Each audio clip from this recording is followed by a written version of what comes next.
Hello students, and welcome back once again to the series of online lectures of design of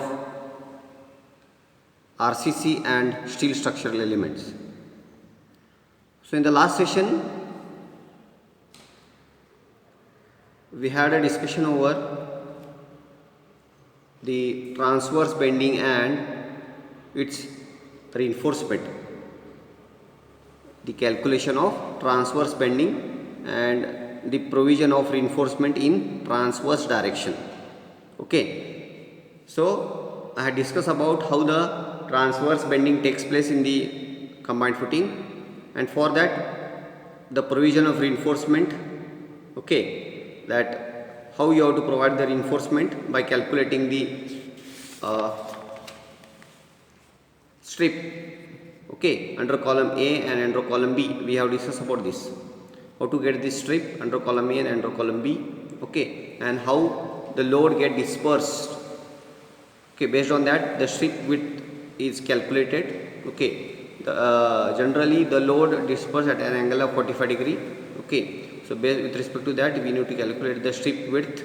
Okay, so we had calculated under column A and under column B both the calculation of strip width we have done. Okay, just I'll go through with that. So that is width of transverse bending strip under column A we have got 1.21 meter, and even the width of transverse bending strip under column B. Okay, so this is the strip where we have to provide the transverse reinforcement under column A and under column B. Okay, then I told you how to calculate the bending moment. Okay, that is I have discussed about under column A, and I told you about, okay, you have to calculate the further for under column B. Okay, so I discussed about how to calculate the factored load, okay, under per meter length, that is upward pressure. So the load under over column is 500 into 1.5 divided by the area of strip I did per meter width. So we got the pressure by multiplying its cantilever projection. By multiplying its cantilever projection A, we will get the bending moment, and with respect to that bending moment we had calculated the reinforcement. Okay, we have calculated the reinforcement, and the small change here what you have to adopt here, that is the 524 depth, the depth of footing. Okay, because the reinforcement here, as I told you, okay, so these are the green color what you can see, it's a longitudinal reinforcement. Over that we have to provide the transverse reinforcement. This is a cross section of a small part of the footing I can say. Okay, so where the main reinforcement is provided in longitudinal direction, and over that the transverse reinforcement will be provided. Okay, so for that the longitudinal reinforcement, the effective depth is 540 mm. For the longitudinal reinforcement the effective depth of footing is 540, and over that when you provide the transverse reinforcement, that time what will happen, the effective depth with respect to transverse reinforcement, the effective depth with respect to transverse reinforcement will change. Okay, as I told you how you will get the calculation for that. Okay, so if this is the center of 540 and it is 16 dia, so 540 minus 8 means it is 16 by 2. This will get it as 16 by 2, and again it is 16 by 2 for transverse. So 540 minus 8 minus 8, it is up to center of transverse reinforcement. So you will get it is as 540 mm, sorry 524 mm. 540, it is the effective depth for longitudinal reinforcement. Please, okay, concentrate here. The 540 mm, it's a depth, the effective depth for longitudinal reinforcement, and when you provide the transverse reinforcement over longitudinal reinforcement, the effective depth for transverse reinforcement will change. Okay, so that is 540 minus half of the diameter of longitudinal reinforcement minus half of the dia of the transverse reinforcement. So we have to come up to center of this, you have to come up to center of this, so that's why it is, you will get 524 mm. Same you have to utilize in calculation of area. Okay, that is area of shield. So we got, again we checked for AST minimum. So we got AST minimum is equal to 0.12% of BD. Okay, so where the width of strip under column A is 1210 and total depth is 600. Okay, so we'll get the AST minimum as 871.26 mm square, which is again more than AST. So therefore what you have to do, in our case the AST minimum is more than AST. Understood? If any case AST minimum more than AST, you have to provide AST only, AST minimum only. Therefore I have written here, provide AST should be equal to AST minimum. AST should be equal to AST minimum. Understood? So I am going through, because when you go for under column B, I am not going to calculate here. You have to calculate on your own, that is under column B. Let us see how whether we will get any difficulties under column B. Okay, so then next same procedure you have to follow. So that is assuming 60 mm dia bar. Okay, the spacing which is less than 300 mm. Okay, 279 which is less than 300 mm. So let us provide 270 mm center to center. So we have to provide again the transverse reinforcement, that is of 16 mm dia bar at a distance of 270 mm center to center. So I have written a note here. Hence this note is very important. Okay, hence provide transverse reinforcement under column A of 16 mm dia at 270 mm center to center above main reinforcement. This is very important. Above main reinforcement in perpendicular direction, for width of 1.2 meter, 1.21 meter. So this reinforcement you have to provide for a strip width of 1.21 meter. Understood? Okay. Then for under column B, that is your homework. Okay, you have to calculate for that. Under column B, that is for your homework. Okay. Now we'll go for next. That is check. Okay, you have to go for check now. So therefore I'll write here. So next it is check for shear. Next, check for shear. This is very important in depth calculation. Sorry, in design of footing, check for depth is very important. Okay. With respect to shear, check for shear. Okay, so therefore first you have to go for one way shear. So there are two shear check you have to do it here. I think you all learned in design of footing in the previous semester. One is one way shear and other is punching shear or two-way shear. Okay, so here I'll write a note here. The critical section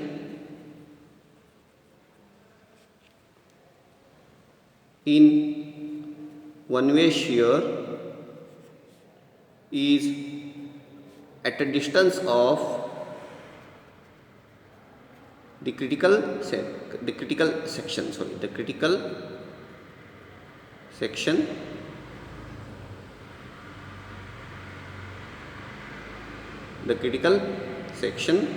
in one-way shear is at a distance of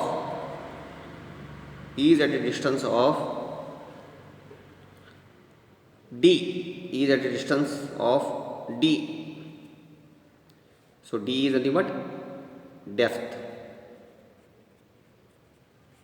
E is at a distance of D from the face of the column. Always this is as per IS 456. The critical section in one-way shear is at a distance of D. D is nothing but depth from the face of the column. Now here we have two columns. Okay, here we have two columns. Okay, so here we have two columns. Now the confusion is here, for which column you have to consider. That is for face of the column, which column. Okay, so always consider maximum loaded column. Always consider maximum loaded column. Okay, from the face of the maximum loaded column. Face of the column, which column you have to consider? Maximum loaded column, because which column carries higher load, there the more possibility will be there for failure in shear. Okay, so I'll draw the free body diagram here for the shear calculation now. Okay, now if you check, we have the free body diagram here, that is loading diagram I can say. So we have column A and column B. Okay, and the distance between two columns is 3.4 meter, and the offset for the cantilever projection we have 0.52 from column A and 1.08, that is from column B. Okay, and as I told you, we have to consider the critical section. Okay, the critical section in one way shear is at a distance of d, that is depth from the face of the column. So this is the critical section I have considered. It is at a depth d from the face of the column. So this is the face. Okay, it is at a distance d from the face of the column. Okay, and this we have, this is nothing but our upward pressure. Okay, and this is the critical section we have considered. Now we have to find out what is this distance. Okay, what is this distance we have to find out. Okay, so here therefore I can say, therefore distance of critical section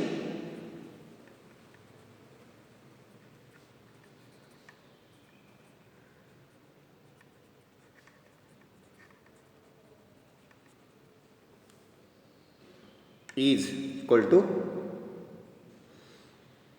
this is 1.08, so I can write from right end, the distance of critical section from right end. Okay, so it is 1.08 plus, so this we have to find out, not total, this I have to find out, what is this distance I have to find out. Okay, this I have to find out. So this is 1.08 plus, so the column size is 400 here, the column size is 400. Okay, so the column size is 400. So 1.08 plus half of this is 0.4 by 2. Okay, 0.4 by 2 plus this distance, that is d, plus d, if you want to write here d. Okay, 1.08 plus half of the column plus d. Okay, so I'll write here 1.08 plus 0.2 plus 0.54, the effective depth is 0.54. So we'll get this distance as 1.82 meter. 1.82. So we got this as 1.82. Okay, so next. Okay, so next, so after getting the critical section, next we have to find out what is the shear force at that critical section. So therefore you can write, therefore the design shear force at critical section, the design shear force at critical section I can write as Vu is equal to minus 360 into 1.82 plus 1050. So we will get this as 394.80 kilonewton. Okay, we will check here, that is 360 into 1.82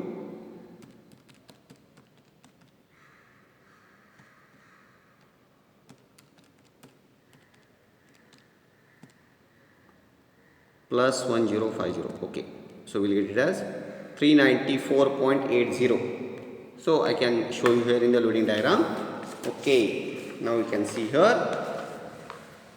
Yes, okay, so this load is 360 into 1.82, the upward pressure is 360. Okay, so if you want, I'll write here, it is upward pressure 360. Okay, 360 into 1.82, and this load is, the column load is 1050. The column load is 750 into 1.5, 700 into 1.5, so 10. So whatever we have got, so the upward pressure about critical section, 360 into 1.82 minus 1050, or minus 360 1.82 plus 1050. So we'll get this as, how much you got? So we got the factored shear as 394.80. so therefore next, now the design, sorry, not design, okay, design nominal shear stress, the nominal shear stress tau V is equal to VU by BD. So we'll get this as, already we have got VU, so that is 394.8 into 10⁻³ divided by B is 2000 and D is 540. Okay, so we'll get this value as 0.36 Newton per mm square. So we got tau V is equal to 0.36 Newton per mm square. Okay, so this is regarding the nominal shear stress. Also permissible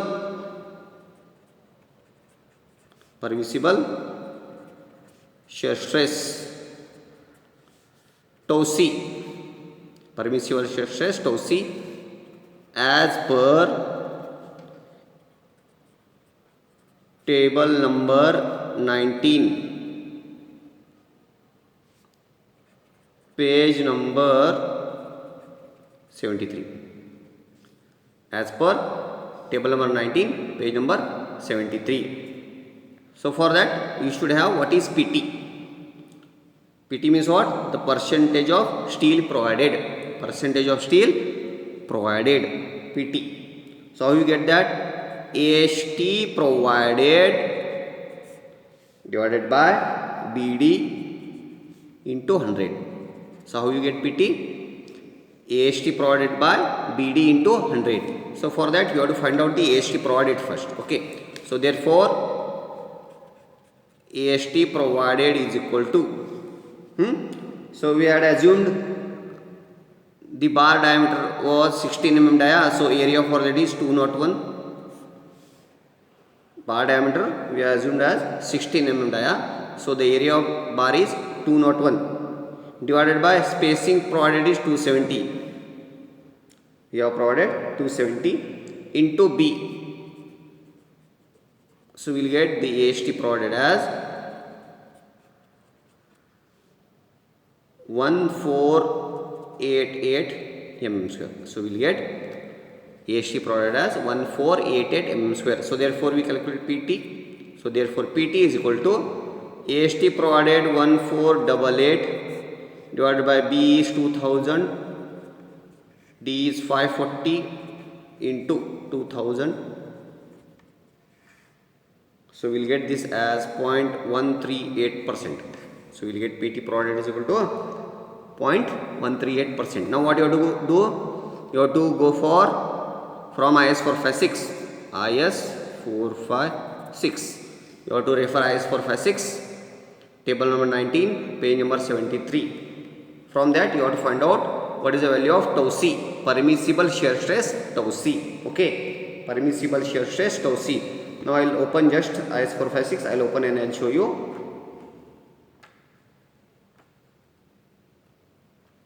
Okay, now you have to refer this table. Table number 19, page number 73. Okay, so for that What will you have to refer? So this is nothing but 100 AST by BD. So this is percentage. This column is for percentage. And other column we can refer for with respect to grade of concrete. Okay. 0.1 that is M15, M20, M25 like that. Okay. So our grade of concrete is M20. So we have to refer this column. Okay. Now our PT is, if you see, the percentage of steel is 0.138. Okay, 0.138 L or 0.14 we will consider. Okay, 0.138 or 0.14. So what they are given for PT less than or equal to 0.15 means the minimum PT is 0.15. For that the permissible shear stress is 0.28. The permissible shear stress, that is tau C, the value of tau C is 0.28. So we will note down here. Okay, we will note down. So therefore we got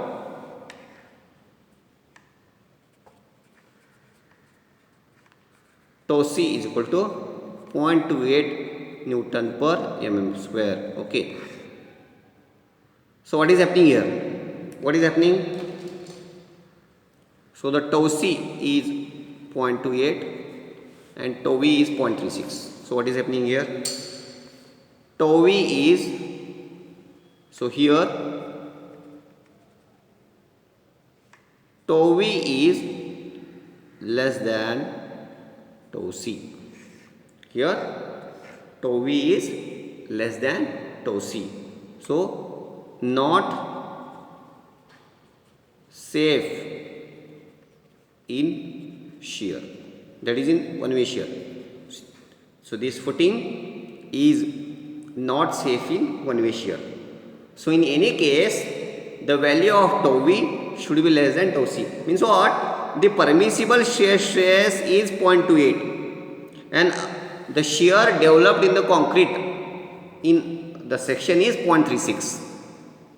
What? So this is more than the permissible value. So that's why it is not safe in shear. So in this type of cases, what you have to do? You have to revise the depth of section. You have to revise the depth of section. You have to increase D.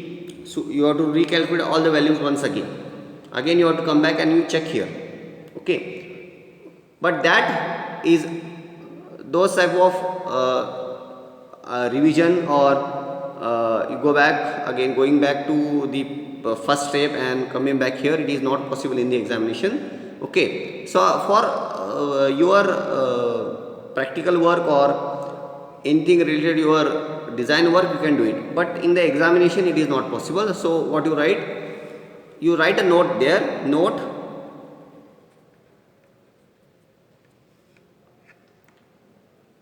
increase depth of, increased depth, you can write increased depth, and revise the design. Increase depth and revise the design. You write this much. Note: increase depth and revise the design, because our footing is unsafe in one way shear. So in that case you have to revise all the steps. You have to revise the design also. Okay. So what you do? Increase depth. Why you have to increase depth? Because what will happen? See, D. This D is very important.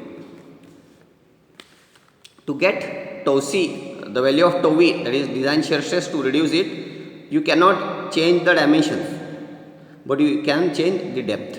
Okay. As you increase the depth, this value will get decrease. Okay. So that time what? You write a note. Okay. No need to revise. Write a note.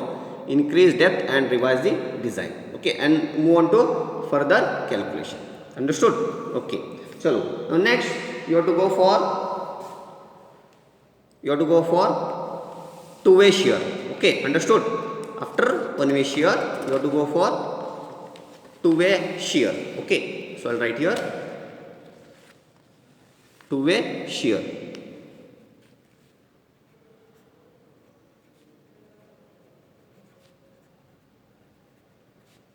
You have to go for two-way shear. Okay. Or it is also called as punching shear.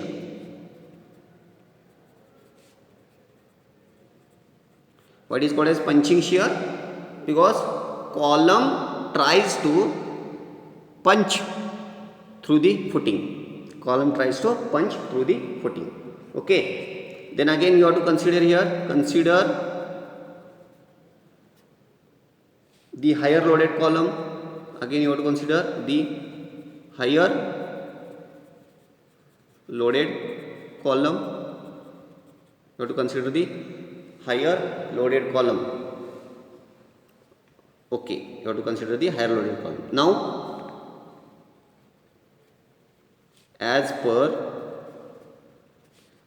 IS 456/2000,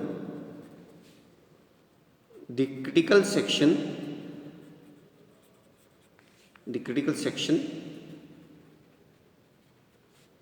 into a shear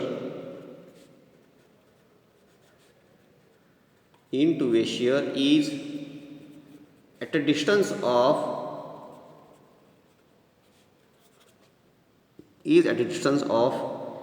d by 2 from face of the column. So it is at a distance of d by 2 from face of the column. Okay. So I'll just draw the sketch here. So as I told you, you have to consider the higher loaded column. So we have the maximum loaded column is column B. Okay. And the size of column is 400 by 400. Okay. So it is 400 by 400. And the critical section from the face of the column is at a distance of d by 2 from both sides. So it is at a distance of d by 2. So we have this critical section. This is a critical section at a distance d by 2. Okay. So therefore we have to find out what is its size or the length.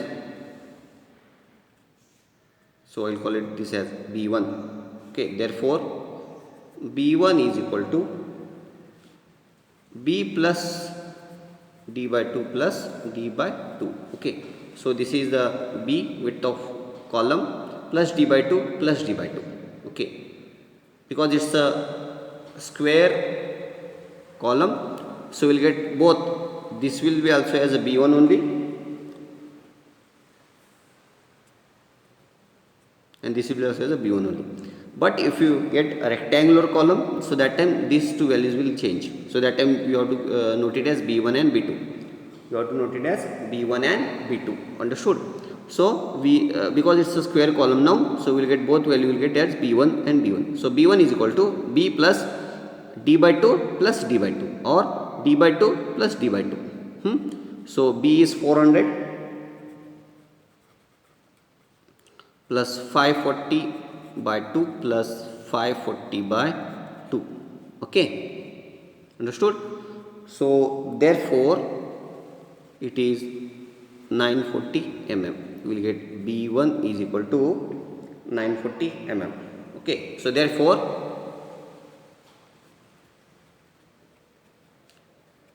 perimeter is equal to 4 times B1. Perimeter of this what? B1, B1, B1, B1. 4 times B1. So we will get 940 into 4. Okay. So we will get this as 3760 mm. So we will get it as 3760 mm. Okay. So therefore I can write therefore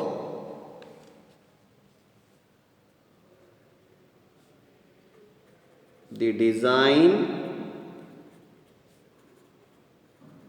shear force is equal to Vu is equal to 1050 minus B1 into B1 into P, that is P naught, upward pressure, sorry, the SBC. 1050 into B1 into B1 into the pressure, that is upward pressure. Okay. So you will get this as 1 1050 minus B1 is 0.94 by 0.94 into 180. Okay, so we get this as 890.952 kilonewton. The shear is 890.952 kilonewton. So therefore tau V is equal to, again VU by we have to make it 4B1 into D. 4B1 into D. So 890.52 into 10 raised to 3 divided by 4 times B1. B1 is 3760. Sorry, B1. मुझे what B1? Okay, 940 or this thing. So 4 into 940 into depth is 540. Okay, so we'll get this as the value of 2V as 0.44 Newton per mm square. So we'll get value of 2V as 0.44 Newton per mm square. Okay, now we have to again check for the design shear stress. Okay, so for design shear stress, in case of two-way shear, it is taken as tau C dash. Tau C dash is equal to, it is beta B into tau C. Beta B into tau C. So where beta B, so I think it is KB into tau C. So KB is equal to, it is taken as 0.5 plus beta C.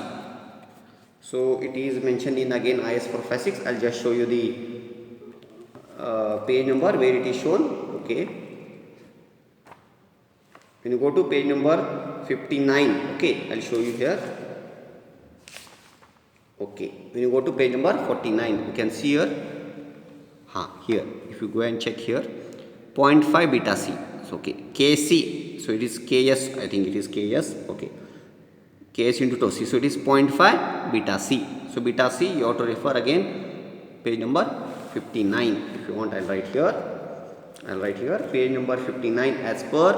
I'll write here as per page number 59. Okay, if you go to page number 59, you will get this clause. Okay, so it is 0.5 plus beta C. So beta C is the ratio of column size, 0.4 by 0.4. It should be less than or equal to 1. And we are getting it is 1.5 less than or equal to 1. So therefore you have to declare that tau C dash equal to 1. Should be less than or equal to 1. So that's why you have to take tau C. So that's this value of tau C. Okay, should be equal to 1. So therefore it is tau C dash. Okay, KB, okay, KS. Okay, then so therefore tau C is equal to again 0.25 square root of FCK. 0.25 square root of FCK. So 0.25, our FCK value is 20. So we'll get this as 1.18 Newton per mm square. So therefore tau C dash is equal to KS we have got 1 into 1.118. Okay, so we'll get this value as 1.118 Newton per mm square. So we got tau C dash is equal to, okay, so here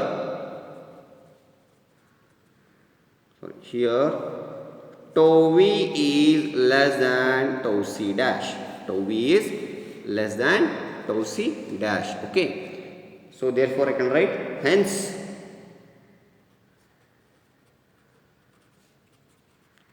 safe in two-way shear. Hence it is safe in two-way shear. Understood? So this is regarding design of that is check for shear, that is in one-way shear and two-way shear. So same you have to go through, and if you get any queries you can contact me. Okay, so this is by doing the check for shear we have ended up with design of combined footing. Okay, so if you have any doubt or any queries, we'll discuss later. Thank you.